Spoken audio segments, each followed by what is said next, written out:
Allô? Bonjour, c'est Estelle, est-ce que tu m'entends bien? Oui, bonjour, je vous entends, oui. Super. Alors, est-ce que tu peux me rappeler la date de ton oral? Du coup, ça sera lundi 8. Très bien. Acceptes-tu toujours d'être enregistré pour que je puisse diffuser notre coaching sur YouTube? D'accord, il n'y a pas de souci. Je te remercie. C'est un entretien collectif ou un entretien individuel? Ça sera un entretien collectif. Très bien. Alors, je vais te laisser faire la présentation que tu as préparée et ensuite on passera à la partie questions. D'accord? D'accord. Allez, c'est parti. Bonjour, je m'appelle Madi Noudjoumati, j'ai 35 ans. Je suis maman de 6 enfants, j'ai un niveau BP sanitaire et social. J'ai suivi la filière sanitaire et sociale car m'occuper de personnes vulnérables a toujours été ma vocation. J'ai travaillé pendant un peu plus de 4 ans avec les personnes âgées, les personnes en situation de handicap. J'ai dû arrêter car le travail d'aide à domicile était plus concentré dans le ménage et ça ne me convenait pas. Ensuite, j'ai fait une reconversion dans le métier du commerce en tant que conseillère en vente, car il y a toujours là cette vocation d'aider les autres. J'appréciais par exemple le fait de voir une jeune mariée venir en larmes au magasin et repartir avec un grand sourire parce que j'ai su répondre à ses attentes. Avec les deux professions, j'ai pu développer mes sens de responsabilité et de résolution de problèmes qui sont des qualités d'une auxiliaire puériculture. En travaillant en tant qu'aide à domicile, je m'occupais d'un jeune accidenté de la route devenu paraplégique. J'ai pu là développer ma capacité d'organisation et de travail en équipe, car on devait lui prodiguer des soins dans la toilette, dont la toilette à 4 mains, dans un lit médicalisé, et faire la prévention des escarres. Et cela demandait beaucoup d'organisation. Travailler les week-ends, jours fériés ou même les nuits ne me pose pas de problème, car c'était mon quotidien pendant mes deux activités. En tant qu'aide à domicile, j'ai dû être confrontée à la souffrance, la maladie et la mort. Et la résistance au stress et gestion des émotions sont des rigueurs. J'ai dû les acquérir en ce moment-là. Pour ce qui est de mes motivations de devenir abbé, j'ai toujours admiré leur travail pendant mes séjours à la maternité. Et aussi, j'ai fait l'expérience d'accoucher de mon fils à Mayotte et j'ai remarqué la pénurie du corps médical, ce qui m'a poussé à me renseigner sur le diplôme d'état d'auxiliaire de puériculture en échangeant avec une auxiliaire puériculture. Et je me suis vue dans tout ce qu'elle m'a décrit, dans les qualités que j'ai pu, dans les qualités. Et je me suis vue dans tout ce qu'elle m'a décrit avec les qualités que j'ai pu acquérir durant mes années de travail et maman de 6 enfants. Je souhaiterais plus particulièrement travailler en salle de naissance et ensuite de couche, car je suis une personne calme, patiente. Je saurais apporter des conseils et rassurer la patiente et sa famille. Aussi, mon côté douce et délicate me permettra de prendre soin du nouveau-né et lui faire les premiers soins tels que la pesée et prise de température. Avec mon sens de prendre d'initiative, je peux assister la sage-femme dans les soins et les procédures. Aujourd'hui, je me présente devant vous dans le souhait d'intégrer votre formation et pouvoir acquérir d'autres compétences. Je suis pratiquement sûre qu'avec les 22 semaines de pratique et les 22 semaines de théorie, ainsi que les 5 blocs de compétences et les 10 modules que vous proposez, peuvent que m'aider à mener en bien la formation et à obtenir le diplôme d'état d'auxiliaire de puériculture. Merci de m'avoir écouté. Bah écoute, c'est vraiment très bien. C'est très bien, le texte il est très bien. Là tu étais en train de le lire ou alors tu l'as appris par cœur? De le lire. Alors, par cœur. Voilà, donc là on sent qu'il y avait juste un petit manque de naturel quand tu parlais, que tu étais concentré sur tes écrits, mais c'est pas un problème. L'essentiel c'est surtout d'avoir son texte déjà qui est bien dans le fond. Donc ça c'était vraiment très bien. Donc là on va passer à la partie questions. Alors, est-ce que tu peux me parler de ton financement? Alors, pour le financement, je me suis déjà renseignée, ça sera avec Pôle emploi. Très bien. Est-ce que tu peux me dire comment tu vas t'organiser? Parce que tu m'as dit que tu avais 6 enfants, c'est ça? Oui, oui. Quels sont les âges de tes enfants? 6 enfants. D'accord. La grande, elle a 18 ans, la deuxième 16 et 14 ans. Du coup, ils peuvent s'occuper des petits. 3 petits qui ont 7 ans, 4 ans et 1 an et demi. Ben déjà, félicitations pour toute ta belle petite famille, hein, c'est magnifique. Merci. C'est génial, tu as les enfants de tous les âges. Vraiment, ça c'est exceptionnel. Donc écoute, bravo pour ça, ça doit être mouvementé chez toi, mais plein d'amour en même temps. Oui. Donc ça c'est très bien. Est-ce que ta famille te soutient, justement, tes enfants qui sont à l'école, donc qui sont étudiants également, est-ce qu'ils te soutiennent dans ton projet? Oui. Oui, elles me soutiennent. Et j'ai aussi ma petite sœur qui travaille en crèche. Et la grande ma grande sœur qui est aussi dans le milieu hospitalier à Mayotte. Et elles me soutiennent et voilà, je m'entraîne avec eux. Bon, ça c'est vraiment chouette d'être accompagnée dans les moments comme ça. Oui. Donc ça c'est chouette. Alors, est-ce que tu peux me dire pourquoi toi et pas une autre candidate? On devrait choisir. D'accord, pourquoi moi et pas une autre? Parce que je peux regarder la question, là je l'avais écrite. Je les ai pas prises. Alors oui, tu peux regarder. Déjà, je vérifie que ce que tu as dit c'est bon et après tu l'apprendras par cœur. Oui, d'accord.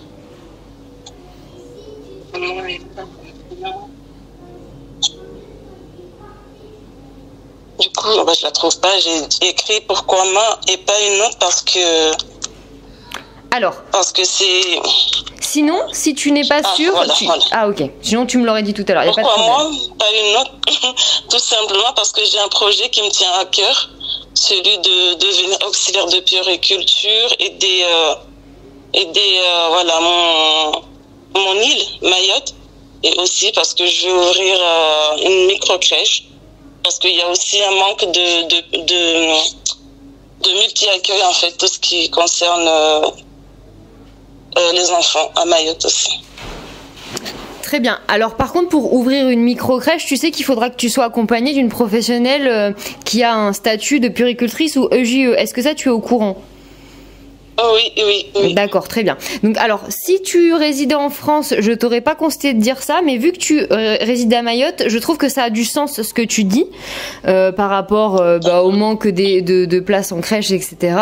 Oui, je valide ce que tu dis, puis ça montre aussi que tu aimes l'endroit où tu es, etc. Donc c'est très bien. Est-ce que tu peux me donner une mission en crèche? Une mission à crèche. Une mission à la crèche. Et accueillir les enfants et leurs familles. Très bien. Proposer des activités d'éveil aux enfants. Voilà, du coup, tu en as dit 2, mais il n'y a pas de problème. Une mission à l'hôpital dans le service de ton choix. Une mission à l'hôpital... prendre la glycémie par captation capillaire. Alors ça c'est très bien. Tu peux préciser que c'est par rapport au nouveau décret et c'est très bien que tu aies choisi ça parce que tu aurais pu dire quelque chose de plus basique comme un soin plus courant et là tu as choisi quelque chose qui vient du nouveau décret, un soin qui vient du nouveau décret. Donc ça c'est très bien. Est-ce que tu peux me dire ta principale qualité? Ma principale qualité, je suis ambitieuse. Très bien. Et ça c'est bien. En plus je l'entends rarement, donc ça c'est très bien. Ton principal défaut? J'ai du mal à faire confiance. Du coup je suis méfiante. Très bien. Je trouve que tes réponses elles sont bien parce qu'on sent qu'elles sont très personnelles. J'aime bien parce qu'on voit que tu n'as pas dit des choses au hasard. On voit que ça te représente bien. Donc ça j'aime bien. Ça fait ton discours et tes réponses sont authentiques. Ça j'aime bien. D'accord, merci. Est-ce que tu peux me dire combien fait 4,7 kg en grammes? Ça fera 4700 grammes. Très bien. Est-ce que tu peux me dire pour un biberon de 200 millilitres d'eau, combien on met de dosettes de lait? 200 millilitres d'eau, ça sera 200 millilitres.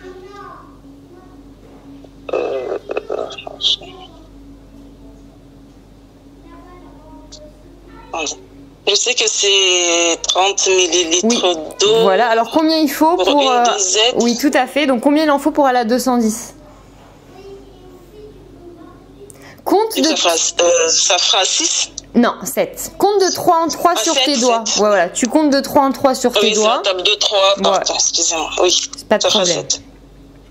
Est-ce que tu peux me dire quelle sera ta supérieure hiérarchique à la crèche? En crèche, c'est l'auxiliaire de l'auxiliaire puéricultrice et éducateur de jeunes enfants. Alors, toi, si tu es auxiliaire de puériculture, ta supérieure, c'est qui? Donc, tu as dit l'éducatrice. Ça sera la table de santé. Alors, en crèche, ça sera soit l'éducatrice de jeunes enfants, soit la puéricultrice. Parce qu'en fait, les cadres de santé, c'est seulement à l'hôpital. En crèche, on dit juste directrice de crèche. D'accord. Je vous ai pas expliqué parce qu'en fait, je vais d'abord travailler à l'hôpital et ensuite. D'accord. Et ensuite ouvrir la crèche, mais voilà. Mais je suis plutôt basée sur l'hôpital d'abord. D'accord. Comme je l'ai dit. D'accord.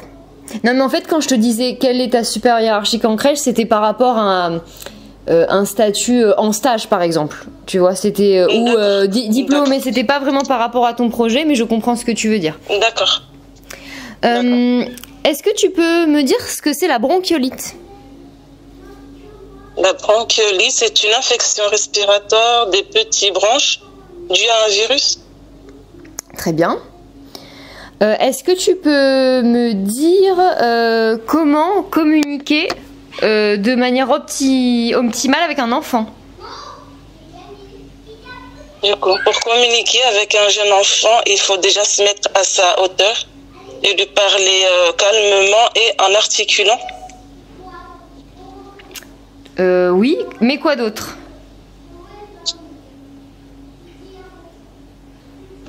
J'ai trouvé que ça. Alors là, c'est un petit peu technique ce que tu viens de dire. Il faut parler un peu plus de la relation. Communiquer, pas seulement parler, mais communiquer pour te faire comprendre. Est-ce que tu peux m'en dire plus un peu sur la relation qu'il faut avoir avec des enfants pour que ça se passe bien, pour bien les accompagner? Essaye d'utiliser des mots comme bienveillance, douceur, écoute. D'accord. Ne regarde pas forcément tes notes, essaye de faire avec ton expérience. Du coup, avec les enfants, il faut de la patience, il faut un sens de l'écoute, hein, être attentif. Oui. Pour comprendre ce qu'ils veulent. Voilà, alors tu développeras un petit peu cette question, d'accord? Tu me l'enverras après. Mets-toi un petit astérix sur ton brouillon et tu développeras un peu cette question. J'attends plus de toi que tu me parles de la façon affective de communiquer avec un enfant, etc. pour répondre à ses besoins. Donc tu retraverseras cette question, il n'y a pas de problème. D'accord. Est-ce que tu peux me citer 5 secteurs d'activité où travaillent les AP? Les 5, d'accord. Du coup, il y a